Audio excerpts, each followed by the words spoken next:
Go Yard. I got so much motherfucking design on right now. Break it down, bring it back, make it clap. I got 3 old thoughts, new block, where that thing. Bitches on my line, and you know. Assalamualaikum warahmatullahi wabarakatuh.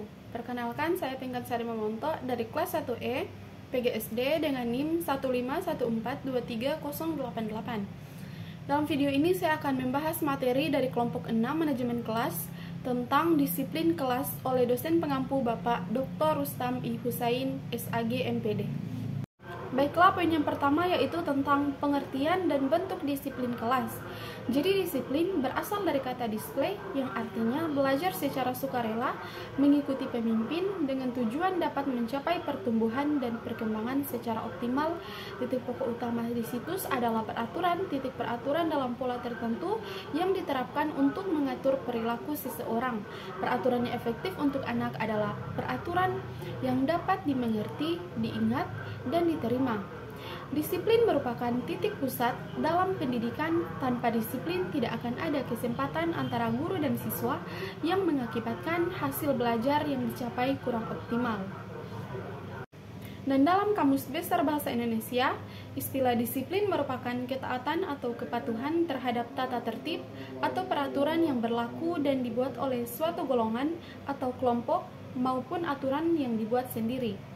Berdasarkan pengertian-pengertian tersebut, bahwa disiplin adalah suatu keadaan di mana suatu berada dalam keadaan tertib, teratur, dan semestinya, sehingga tidak ada pelanggaran-pelanggaran secara langsung maupun tidak langsung, yang artinya disiplin akan menambah dan didapat bina melalui pelatihan. Selanjutnya ada bentuk-bentuk disiplin belajar siswa. Jadi yang pertama itu disiplin siswa dalam menentukan dan menggunakan cara atau strategi belajar.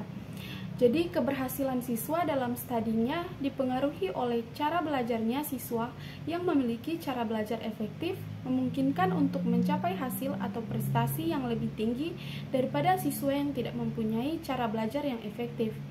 Siswa yang memiliki disiplin dan belajarnya akan berusaha mengatur dan menggunakan strategi dan cara belajar yang tepat baginya. Hal ini sejalan dengan pendapat yang menyatakan belajar akan lebih berhasil apabila kita memiliki kesadaran atas tanggung jawab belajar, cara belajar yang efisien, dan syarat-syarat yang diperlukan. Selanjutnya yang kedua, disiplin terhadap pemanfaatan waktu. Jadi yang pertama itu ada cara mengatur waktu belajar. Salah satu masalah yang sering dihadapi oleh pelajar atau siswa adalah banyak belajar atau siswa yang mengeluh kekurangan waktu untuk belajarnya. Tetapi mereka sebenarnya kurang memiliki keteraturan dan disiplin untuk mempergunakan waktu secara efisien. Terus yang kedua, ada pengelompokan waktu. Jadi banyak siswa yang belajarnya kurang dapat memanfaatkan waktunya dengan sebaik-baiknya karena tidak membagi-bagi waktunya untuk macam-macam keperluan. Oleh karena itu, berbagai segi dan teknik untuk mengatur pemakaian waktu perlu dipahami sebagai langkah untuk mengembangkan keterampilan mengelola waktu studi. Dan yang ketiga, penjatahan waktu belajar. Jadi adapun cara untuk membaca doa yang baik, yaitu yang pertama, memperhitungkan waktu setiap hari untuk keperluan tidur, belajar, makan, mandi, olahraga, dan lain-lain. Yang kedua, menyelidiki dan menentukan waktu-waktu yang tersedia setiap hari. Selanjutnya ada disiplin terhadap tugas. Jadi yang pertama itu mengerjakan tugas rumah. Jadi salah satu prinsip bela negara adalah ulangan dan latihan sejalan dengan pendapat yang mengatakan bahwa mengerjakan tugas dapat berupa pengerjaan tes atau ulangan atau ujian yang diberikan oleh guru. Tetapi juga termasuk membuat atau mengerjakan latihan-latihan yang ada dalam buku ataupun soal-soal buatan sendiri. Yang kedua, mengerjakan tugas di sekolah. Adapun tugas di sekolah mencakup mengerjakan latihan-latihan tes atau ulangan harian, ulangan umum, ataupun ujian, baik yang tertulis maupun lisan. Selanjutnya ada disiplin terhadap tata tertib. Dalam proses belajar mengajar, disiplin terhadap tata tertib sangat penting untuk diterapkan. Karena dalam suatu sekolah tidak memiliki tata tertib, maka proses belajar mengajar tidak akan berjalan dengan lancar sesuai dengan rencana. Terus selanjutnya ada poin yang ketiga mengenai strategi dan faktor yang mempengaruhi penanaman disiplin kelas. Jadi yang pertama itu ada strategi penanaman disiplin kelas. Strategi yang dapat digunakan dalam penanaman disiplin kelas tersebut yaitu yang pertama, dengan model contoh yang diberikan oleh guru kepada peserta didik. Yang kedua, menerapkan peraturan pada tab-tab yang fleksibel, yang nyaman dan tidak membuat peserta didik merasa tertekan selama proses pembelajaran.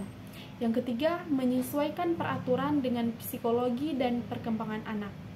Terus selanjutnya ada yang kedua, faktor yang mempengaruhi penanaman disiplin kelas. Jadi faktor yang mempengaruhi kedisiplinan siswa, ada beberapa faktor yang mempengaruhi penanaman dalam disiplin pada siswa, baik faktor internal maupun eksternal. Faktor internal yang mempengaruhi kedisiplinan adalah kesadaran diri atau kesadaran yang muncul secara spontan di dalam diri seseorang. Disiplin akan lebih mudah diterapkan jika itu dihasilkan dari kesadaran masing-masing untuk terus bertindak sesuai dengan aturan tanpa paksaan dari luar. Terus faktor eksternal yang mempengaruhi kedisiplinan antara lain, presentasi dimaksudkan pada hukuman yang adil untuk menegakkan disiplin. Terus poin yang terakhir yaitu upaya menegakkan disiplin kelas. Jadi yang pertama ada pihak siswa. Peran siswa dalam menciptakan suasana disiplin dalam kelas tak pentingnya, karena faktor utama adalah siswa sendiri, dan siswa merupakan subjek dalam pembelajaran. Terus yang kedua, pihak orang tua.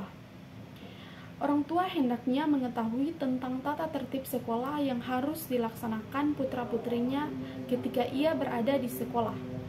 Yang ketiga, membina diri sendiri. Tujuan pendidikan adalah membimbing anak ke arah yang kedewasaan, yaitu kematangan sosial, emosional, intelektual, dan moral sehingga dapat berdiri sendiri.